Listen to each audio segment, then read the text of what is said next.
This is Health Matters, insights from WCH Medical Experts. Thanks for joining us. I'm Joey Waller. Hi there, Dr. Waller. Welcome. Hi, nice to meet you, Joey. Same here. Appreciate the time, of course. So first, who exactly is a candidate for weight loss medications? What would be their profile?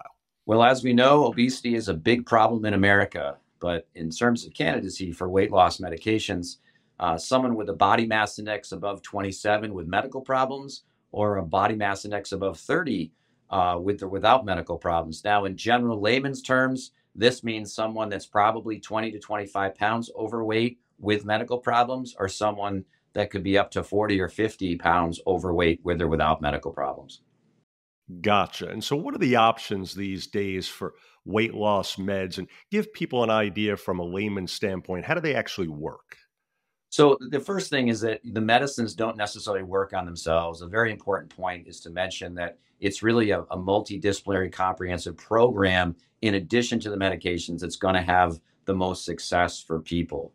But we're talking about lifestyle intervention, dietary changes, and exercise regimen, and making sure all the medical problems that get in the way of obesity are addressed as well. And then in addition to that, medications can be an option for some people to give them that extra boost in terms of trying to achieve their goals. What those options are, there's a number of what we call anti-obesity medications on the market, or the weight loss meds. It includes some of the old medications that are commonly known as Adipex, which is a sympathomimetic, which kind of really, it's basically a stimulant of sorts, which takes away appetite, gives you a burst of energy. That's the cheapest one on the market that's been around for a while. Patients can only take it for about 3 to 6 months based on state law because of the addictive nature sometimes of it, but it can be very helpful and effective for patients. The second group of medications are what we call combination medications, and these are combination drugs that have two medications based in one pill. There's one called Kismia that starts with a Q. This has actually a little bit of Adipex or phentermine in it, combined with Topamax, which has been used for epilepsy and migraines and things to kind of dull some of the nerve sensations. This is about $100 a month. It's been pretty effective for patients and can be a good tool in addition to the whole program. The other combination medication is called Contrave. This has an antidepressant in it and naltrexone, which is an anti-opioid medication. This is kind of more for the depressed patient that's eating, and that's about $100 a month, and patients can still have success with this. This is twice a day, and so there's a little more compliance and maintenance involved with it.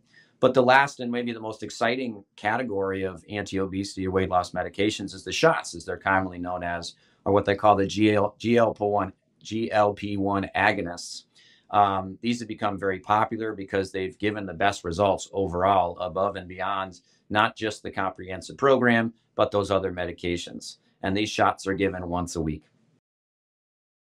And so, as you well know, we hear so much these days about Ozempic. Where would you say that falls in terms of that whole spectrum you just described? So Ozempic is the brand name for what we call semaglutide, which is the generic name. It's actually the same medication as Wegovy. And basically, that's a GLP-1 agonist medication. So it works directly on some of the gut hormones to make you feel full earlier when you do eat, and take away hunger in general. So that, combined with a comprehensive program, as I mentioned, with a lot of lifestyle changes and good goals for your diet and so forth, patients can see pretty good weight loss in the right candidate. And I'm going to ask you about some of those other things that people need to keep in mind they must do along with taking a medication. We'll talk about that in a moment. But let's talk first about expectations, doctor. What are they when it comes to weight loss drugs, and how do they compare with the results? Because I would imagine that one challenge for you is keeping people's expectations managed properly, right?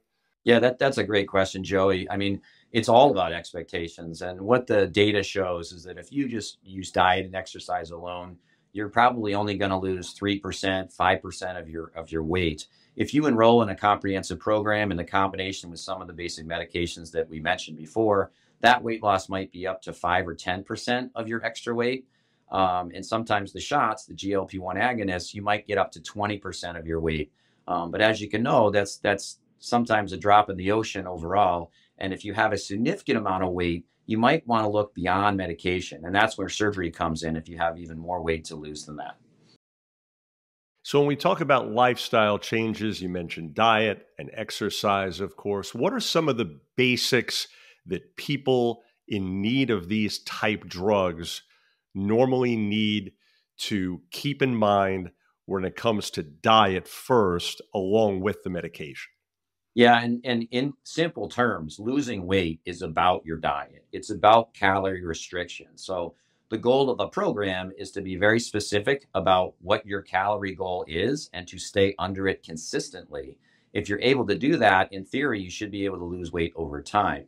Now, when we set these goals, however, your body and your genetics is fighting you. It wants to gain weight. It doesn't like being restricted to any point. And so that's where your hunger kicks in and some of these other hormones that can make it hard for you to achieve those goals. And that's where the medicine can come in to help curb some of that appetite and cravings, if you will, to help achieve those goals. So it's not the medicine that gets you to lose weight. The medicine helps you lose the weight as long as you're, adhering to these, restrictive goals. Gotcha. And then how about exercise? For people that either have never exercised, haven't in a while, do, but simply not enough, people that need to exercise more, in short, where do they start? Because sometimes if someone has been inactive, it's a little daunting to think about how to take that first step, right? Yeah, so in terms of exercise, we used to think in the medical field when a patient came in overweight, what did the doctor used to say? Oh, you got to get off your butt and exercise more, right? Well, we've learned that that's not really the case. Exercise up front doesn't play as important a role as we used to. Really, weight loss is about diet first and exercise second. Where exercise comes in, it certainly has a role up front, but where it really comes in is long term to help maintain the weight.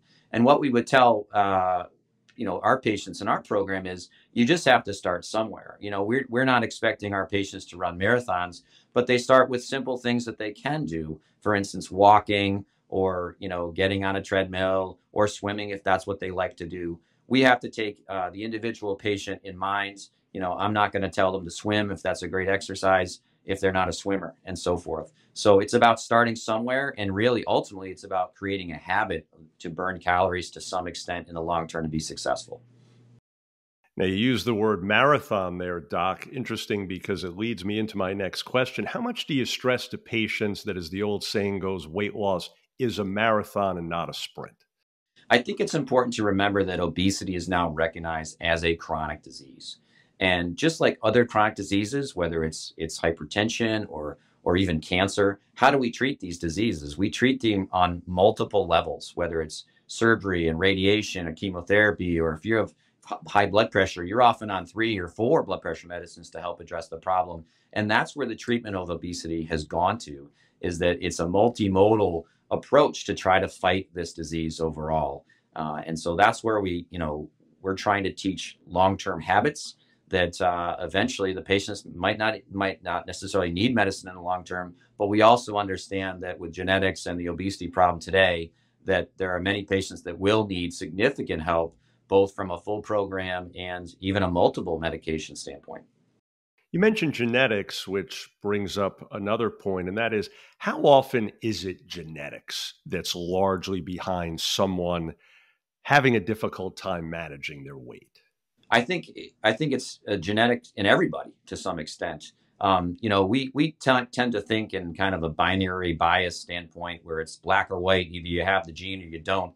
But it's not that simple. The obesity problem is different genetically in every single person because our mechanisms of people's metabolisms, how we gain and lose weight, is different in everybody to some extent, and there can be any genetic abnormality or difference between them that's going to contribute to weight gain.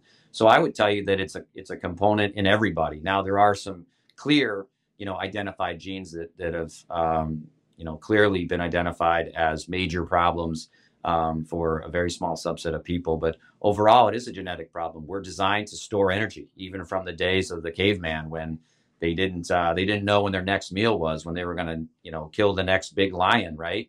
So we're designed to store fat in this day and age of extra food and how easy it is to get calories in. Our genetics, unfortunately, haven't changed.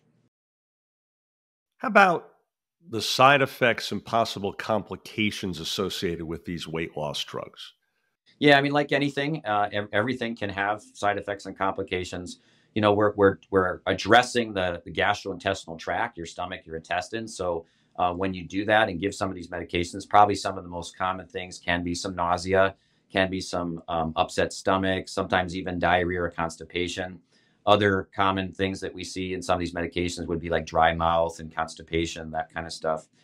We do have to be careful, whatever medication that we use, to make sure there's no contraindications in the patient's history. For instance, some of the GLP-1 agonist, um, recommendations are if there's a history of thyroid cancer or pancreatitis or significant biliary or gallbladder problems, we need to be very careful about using those medications in that patient population, and really would be contraindicated.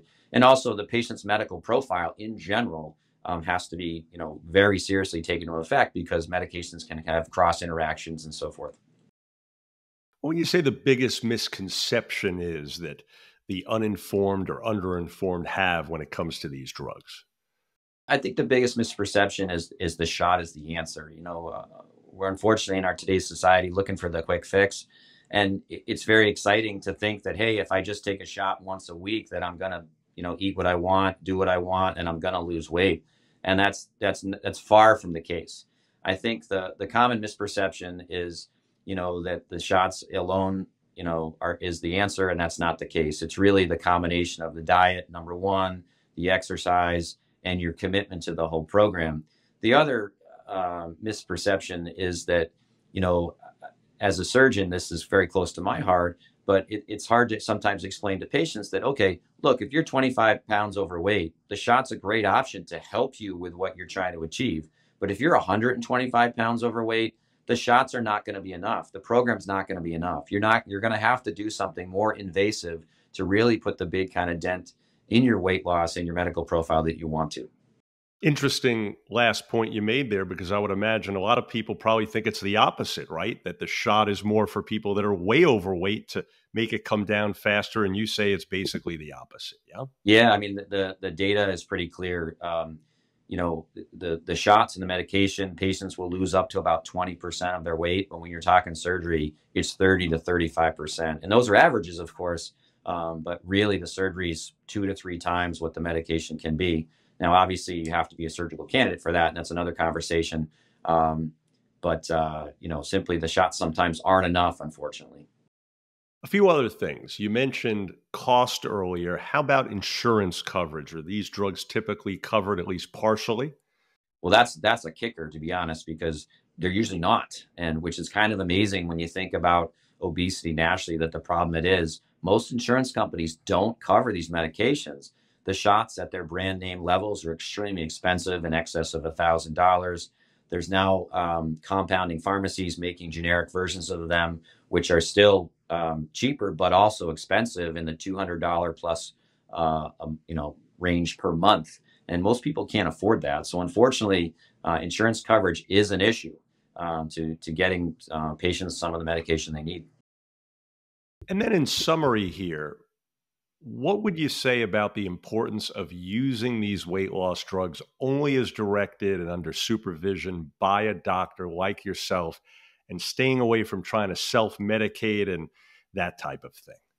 Yeah, I think it's pretty clear that the most successful patient and the safest way to do it is under a healthcare professional's guidance that's not just writing for the shot, but also supervising the other components of really what's going to make you successful, which is what we've been harping on, which is, getting to see a dietitian or nutritionist, setting calorie goals, sticking to that, having some sort of exercise regimen that you're committing to. And sometimes even the psychological component can be very important with this, to help motivate and to stick to the program, which we haven't mentioned yet. But again, it's the comprehensive program that are going to make people the most successful and give them the best chance of what they want to do. Absolutely. And maybe you want to just touch on the psychological aspect, the fact that people often in this situation where they're trying to lose weight, especially for better health, sometimes there's a component where they need therapy and to address the mental aspect of it as well, right? Yeah, I mean, a lot of people feel that obesity is a big brain game. I mean, it's all the hormones in our brain and how it messes with our motivation, and not only on a physical level of how we process food and fat and so forth, but that mental challenge of trying to make decisions and go against our reward pathways and so forth. So behavioral therapy, or what we call intensive behavioral therapy, has been shown to be a great aspect of a program that can really motivate patients to make better decisions. And usually the toughest time for people is at about 6 months out. Most of us have dieted or tried to lose weight, for periods of time. But at 6 months, when your results tend to plateau, that's when you lose interest because you're not seeing results and you lose your motivation. And so, that point or just before that point is actually a good time to start, thinking about what you're trying to do. And certainly the right therapist and the right program can help you. Yeah, it is largely a mental game indeed. Folks, we trust you're now more familiar with weight loss medications. Dr. Peter Lalor, valuable information indeed. Thanks so much again. Thanks, Joey. And for more information or to make an appointment, please call 419-373-7699. If you found this podcast helpful, please share it on your social media. I'm Joey Waller. Thanks again for being part of Health Matters, insights from WCH Medical Experts.